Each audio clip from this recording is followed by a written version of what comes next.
आज देवउठनी एकादशी है। एकादशी तो हम आपको दिखाएंगे। चलो हम आपको दिखाते हैं अपना बना। और मैंने उसको खास करके कहा कि तुम आपके लिए है। चलो आइए हम देखते हैं। कितनी सुंदर रंगोली बनी है। तो देखिएगा ये है शालिग्राम है, शनिग्राम है। तो इसको आज विवाह हो रहा है। शालिग्राम और तुलसी माता का विवाह हो रहा है। तो आज विवाह हो रहा है शालिग्राम और तुलसी माता का। तो आज अभी हम लोग क्या करेंगे गना? तो अभी दिए की तैयारी करेंगे। ला उधर दिला क्या मेरा यहाँ से दिया भी लेके। तो अभी हम लोग दिए की तैयारी करेंगे और उसके बाद हम लोग पूरा करेंगे। राधा रानी का भी मेकअप कर, बाल वाल लगा तो गहरा पूरा। राधा रानी को बाल लगा और इनको कपड़े भी पहना। तो चलो हम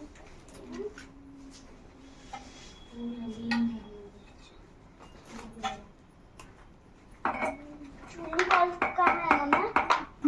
इनका वो सब पहनाने वाला ये नहीं तुलसी महारानी का है। तुलसी वाली का है, लेकिन ये सब कहाँ है? ये सब तुलसी महारानी के लिए है। अरे राधा रानी का भी है ना। आप क्या कर रहे हो? दिए थे मम्मा राधा रानी का श्रृंगार कहाँ है?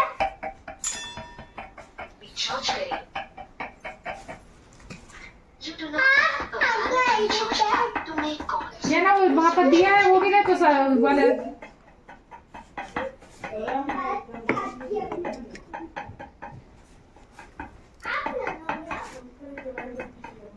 जो वरना है इसे मंडप की तरह सजाया गया है और ये तुलसी माता को साड़ी पहनाई गई है। आज उनका विवाह है। ये विवाह का सामग्री है और आज उनके लिए दिया जला जा रहा ये है। विवाह का सामग्री है और आज उनके लिए दिया।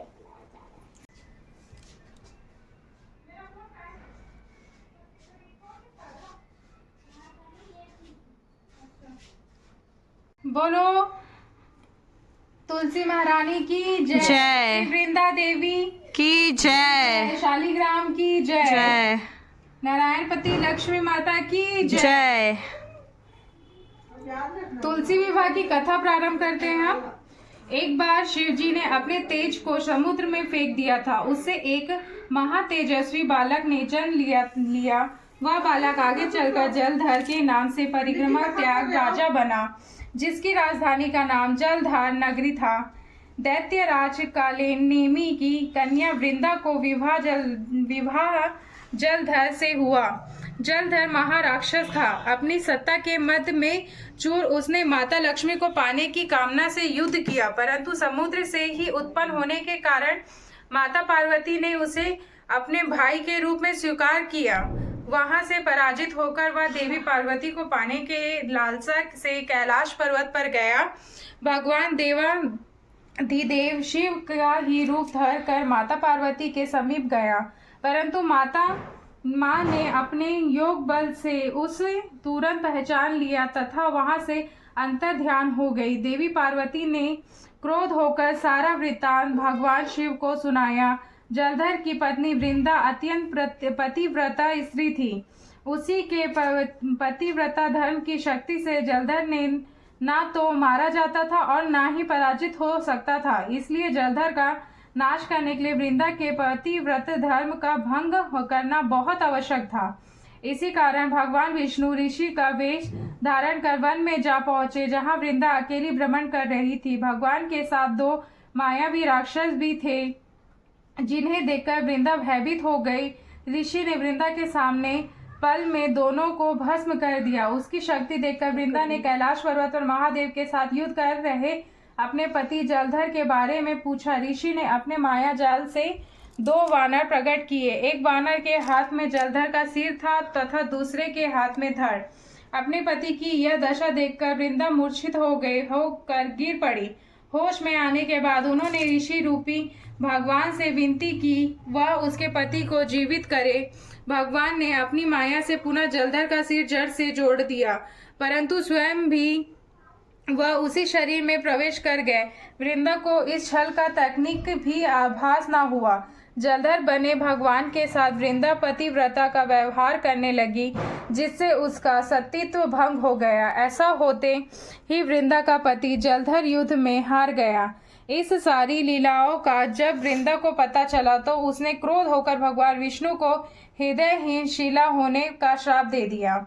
अपने भक्त के श्राप को भगवान विष्णु ने स्वीकार किया और शालिग्राम पत्थर बन गए। स्थिति के पालनकर्ता के पत्थर बन जाने से ब्रह्मांड में असंतुलन की स्थिति हो गई। यह देखकर सभी देवी देवताओं ने वृंदा से प्रार्थना की, भगवान विष्णु को श्राप मुक्त कर दे। वृंदा ने भगवान विष्णु को श्राप मुक्त कर स्वयं आत्मदहन कर लिया। जहाँ वृंदा भस्म हुई वहाँ तुलसी का पौधा उगा। भगवान विष्णु ने वृंदा से कहा, हे वृंदा, तुम अपने सतीत्व के कारण मुझे लक्ष्मी से भी अधिक प्रिय हो गई हो। अब तुम तुलसी के रूप में सदा मेरे साथ रहोगी। तब से हर साल कार्तिक महीना के देव उठनी एकादशी का दिन तुलसी विवाह के रूप में मनाया जाता है। जो मनुष्य भी मेरे शालिग्राम रूप में साथ साथ तुलसी का विवाह करेगा, उसे इस लोक को परलोक में विपुल यश प्राप्त होगा। उसी दैत्य जलंधर की यह भूमि जलंधर नाम से विख्यात है। सती वृंदा का मंदिर मोहल्ला कोट कृष्ण चंद में स्थित है। कहते हैं कि यह स्थान पर एक प्राचीन गुफा भी थी जो सीधी हरिद्वार तक जाती थी। सच्चे मन से 40 दिन तक सती वृंदावन देवी के मंदिर में पूजा करने से सभी मनोरथ पूर्ण होते हैं। जिस घर में तुलसी होती है वहां यम के दूत भी असमय नहीं आ सकते। मृत्यु के समय जिसके प्राण मंजीर रहित तुलसी और गंगा जल मुख में रखकर निकल जाते हैं, वह पापों से मुक्त होकर वैकुंठ धाम में प्राप्त होता है। जो मनुष्य तुलसी व आंवला की छाया में अपने पितरों को श्राद्ध करता है, उसके पितर मोक्ष को प्राप्त होते हैं। तो ये थी हमारी तुलसी महारानी की कथा और उनकी महिमा। थोड़ा सादा था ना। दुल्हनिया सच के आएंगे दूल्हे राजा, देखो देवता बजाए बाजा, 16 श्रृंगार मेरी तुलसा। इसका धुआं ना भटका हमारे के बच्चे को पक्का भटका है। किसी तरह की चांद जल्दी नहीं देते आप। हाँ और नहीं छोड़ इसको पकड़ूं मैं नहीं। लो ना फूल छीटो, आ जाओ खड़े हो इधर ही। हाँ हाँ हाँ ऊपर छत पे तो है ना।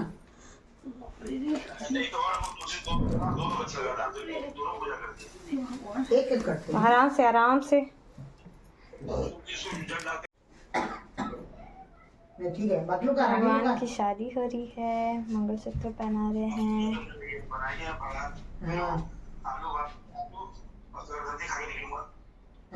चूड़ी सुबह से पहना दिए थे ना, अभी अभी डाली ना। जब हो रहा था मंगलसूत्र सिंदूर बस लास्ट के छोड़ दी ना, क्योंकि श्रृंगार करके तो बैठेंगे ना।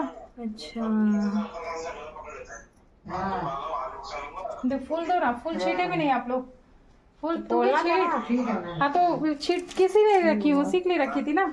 जय तुलसी माता, जय तुलसी माता, जय कृष्ण, जय शालिग्राम देवता, तुलसी माता परिवार।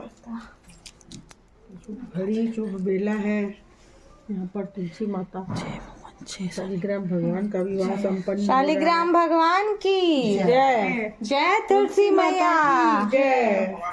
जय। पूर्वा का मैं नंबर कहाँ दिखाओ, मैं दिखा रही हूँ।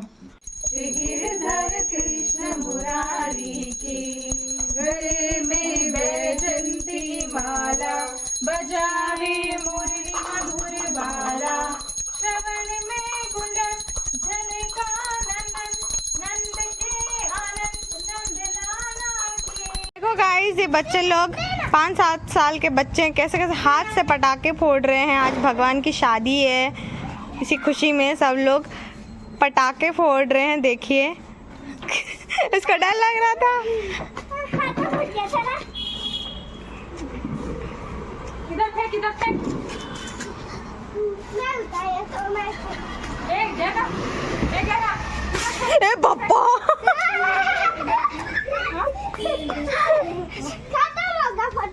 जाने दे उनको। वो क्या कर रहा है? कपड़ा गंदा निकल।